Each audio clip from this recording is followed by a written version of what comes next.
দাঁড়িয়ে আছে, দুজনকেই দেখে মনে হচ্ছে খুব বড় বড় ভক্ত। এখন কে ভক্ত কে শক্ত চেনা তো মুশকিল।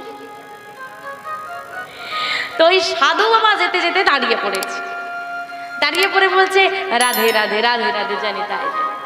এটা হচ্ছে ভক্তের পরিচয়, প্রথম পরিচয়। তুমি আমার চেনা, আমি তোমার চেনা। দাদা তোমার নাম কি, বাড়ি কোথায়, এই প্রশ্ন আগে নয়, আগে প্রশ্ন আসবে জানি তাই। জয় রাধে, সব কুশল একদম, রাধে রাধে।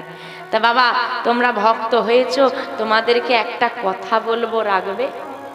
বলুন না। আমি দুজনের মধ্যে একটু পরীক্ষা নিতে চাই। কি পরীক্ষা? বলে বাবা প্রথম ব্যক্তি, দুজন দাঁড়িয়ে আছে, প্রথম ব্যক্তির কাছে গিয়ে বলছে বাবা তুমি আমাকে 10 বার একটু কৃষ্ণ বলো তো। হ্যাঁ, সহজ কাজ দিয়েছে না। এখন ব্যক্তি বলছি এটা